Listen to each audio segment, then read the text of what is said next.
Hi, you're watching Global Insights on Voice of Canada, and this is Sana Haroon.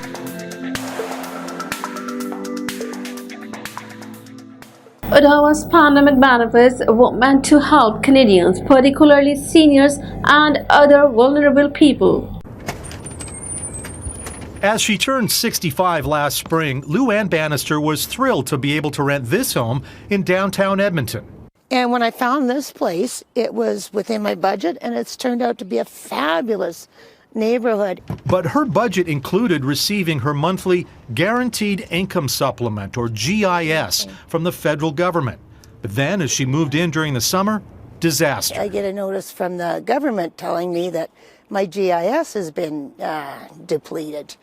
So that was Panic City. Bannister is one of tens of thousands of seniors whose GIS was cut off or reduced because the pandemic benefits they received in 2020, like the CERB, pushed them temporarily into a higher income bracket, making them appear as if they were no longer low-income seniors. But of course, they still are low-income seniors, and they count on that GIS check, which could be as much as $950 a month. Without that check, the heat is so low, it's freezing to death. I have to plan how many trips I make when I'm driving. Groceries are now a gourmet meal as craft dinner. It has a devastating effect to force them into extreme poverty, often with no other means or avenue of support. Seniors say there was no warning from Ottawa that receiving pandemic benefits might jeopardize GIS payments. Across the board, they're always surprised. They had absolutely no idea. New Democrats plan to make this issue a top priority in Parliament. We're going to keep pushing until the government recognizes that what it's doing to our most vulnerable seniors right now is simply unacceptable and that they need to change course. And if there is no change of course, it's to the point where I just don't know how I'm going to survive. Parts of Newfoundland and Labrador's health system are recovering after a crippling cyber attack earlier this week cancelled thousands of medical appointments and interrupted critical procedures like chemotherapy. The cyber attack left a healthcare system that was already overwhelmed with another obstacle to overcome. I'm supposed to have an appointment Monday, but that won't go ahead now. The attack has disabled Newfoundland and Labrador's health data center, leading to the cancellation of thousands of medical appointments and interrupted critical services like chemotherapy. Ed Power fears his son's ongoing hospital treatments will suffer. Well, I'm a bit worried about the kinds of care that he will get under the circumstances, Cybersecurity analysts suspect it's a ransomware attack in which hackers render computer files useless until their victims pay a specified amount of money. I and many other experts across this country have been loudly warning the federal government that every healthcare system across the country was under siege, and it ramped up dramatically as the pandemic gained steam. And the federal government has let this issue slip through the cracks. The government's lead agency for IT security suggests there's no surprise.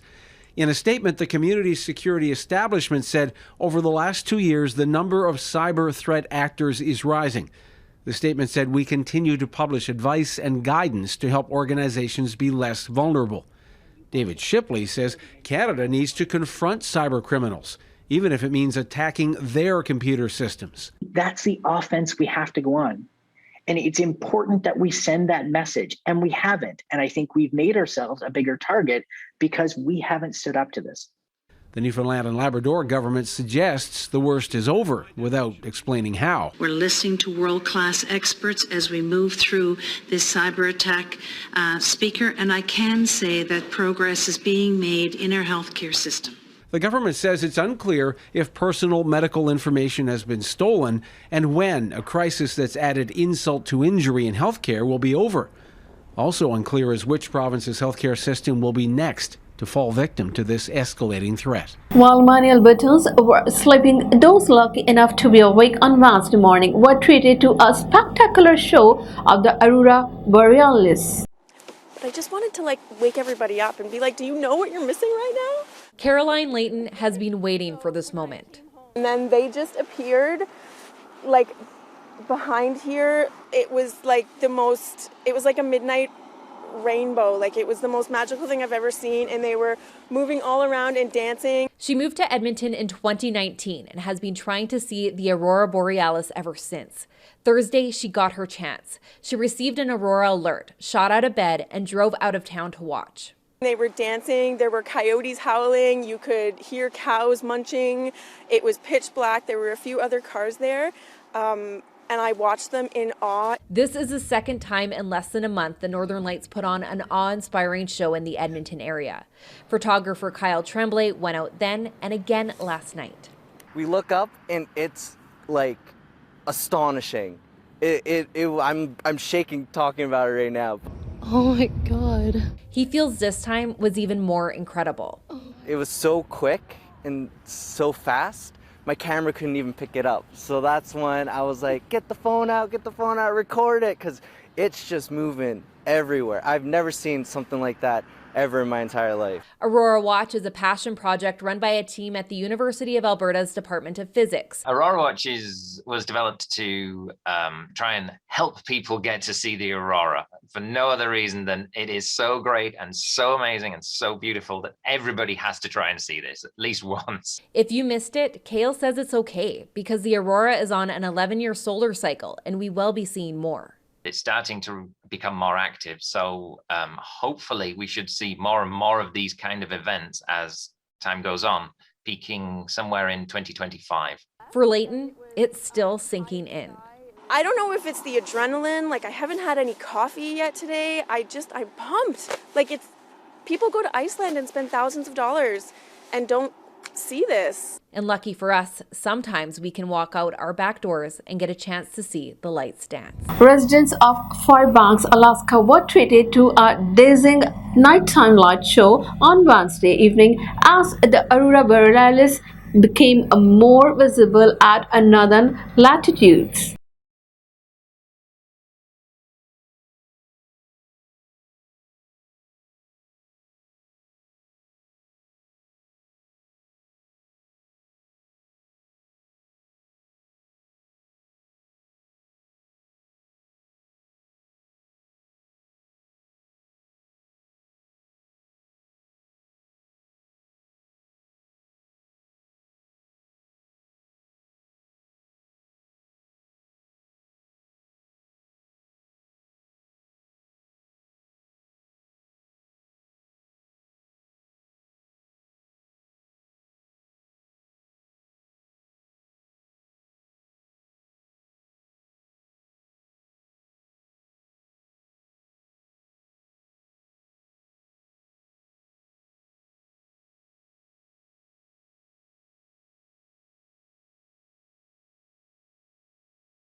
Indian Prime Minister Narendra Modi celebrated a Diwali with soldiers near the country's border with Pakistan and Kashmir on Thursday.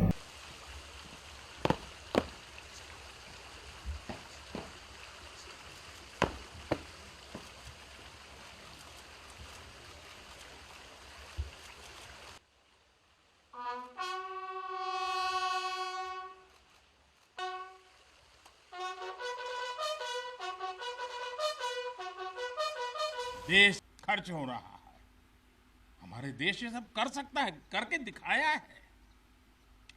एक अभूतपूर्व कदम उठाते हुए अब भारत ने ये भी तय किया है कि 200 से ज्यादा साजो सामान और उपकरण अब देश के भीतर ही खरीदे जाएंगे। भारत माता की जय! भारत माता की जय! भारत माता की क्या नो ले ले कड़ोदरा द्वारिका तो खासा निकले भैया तो चलिए सबको बहुत शुभकामनाएं भैया आपका बहुत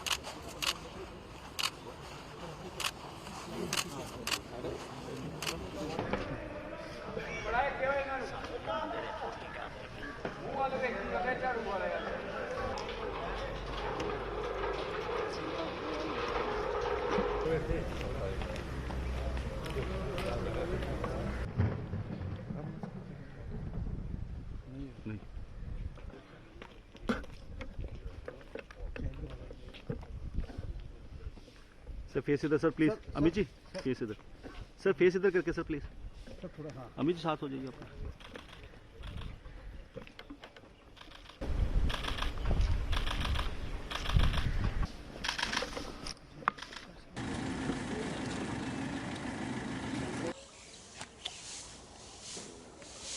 इंतजार करते हैं